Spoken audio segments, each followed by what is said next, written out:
อ่าสวัสดีค่ะทุกคน วันนี้เราจะมาเล่น เอ่อ เป็นแมปที่มีคนเคยเล่นหลายคนแล้วนั่นก็คือคุณตำรวจไซเรนออบบี้ที่น่ากลัวนะคะ ก็จะเข้ามาเลย เข้าไปเลยนะคะ มาเล่นเลยกันเลยแค่กำลังลง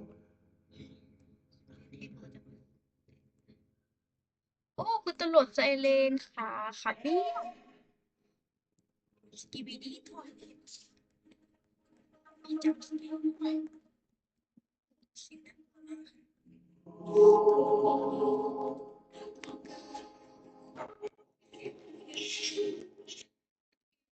ไปเรื่อยเลยนะคะลงไปที่ชมบรรยากาศมีตำรวจนะคะ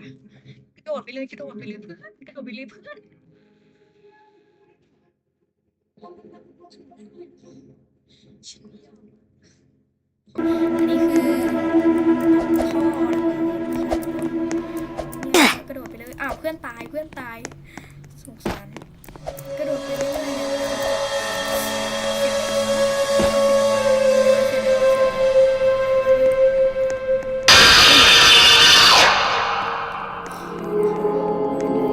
เสียงเลยนะคะ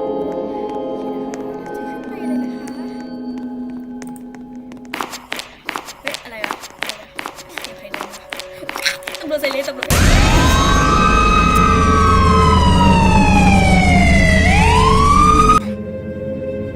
มีตำรวจติดยาวเหยียดหูที่สุดไป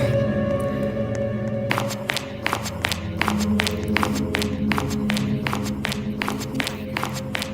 เป็นตำรวจสอนนะคะลงไปฟึบฟึบฟึบเพื่อนไปเลยเพื่อนไปเลยเฮ้ย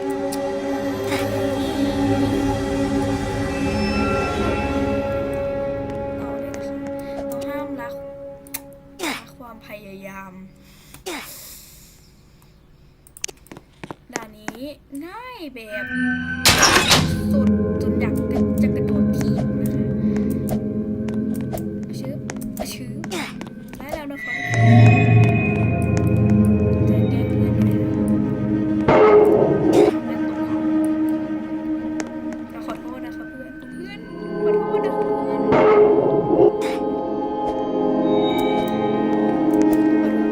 ื่อกี้เรา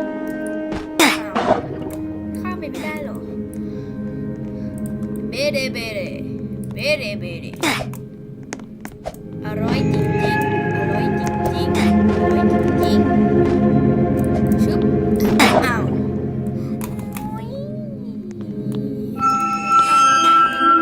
อ้าวผ่านมาเฉยช็อตไฟนะคะช็อตไฟปีนขึ้นไปเรื่อยๆนะคะ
เลนโพสต์เหรอ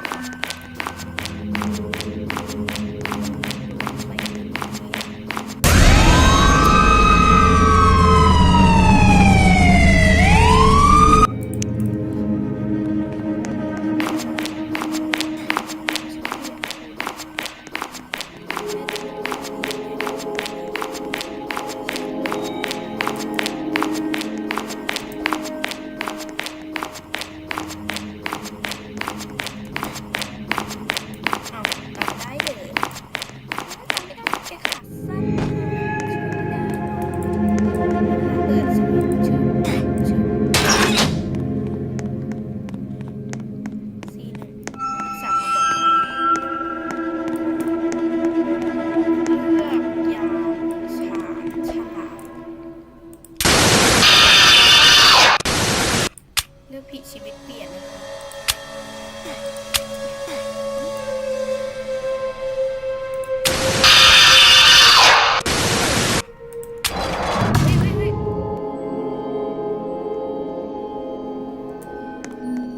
เอ้า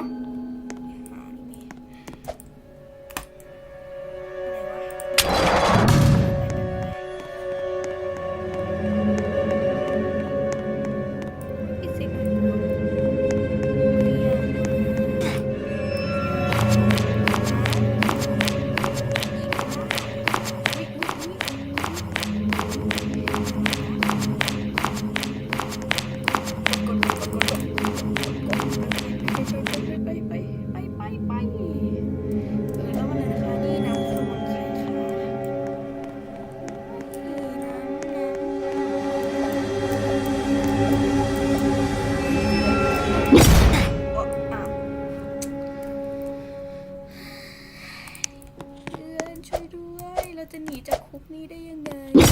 อ้าวโดนตอนไหนวะอย่างวะ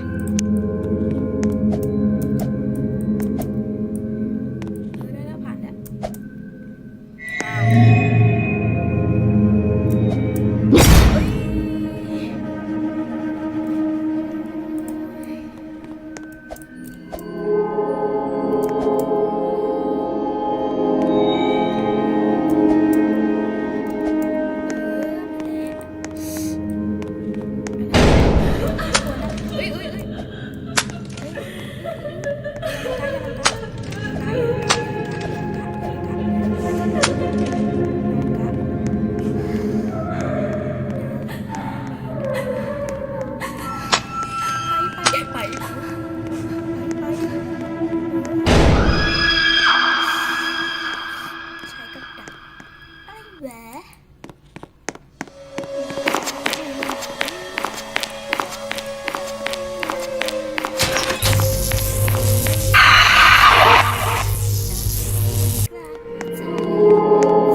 โอเคค่ะ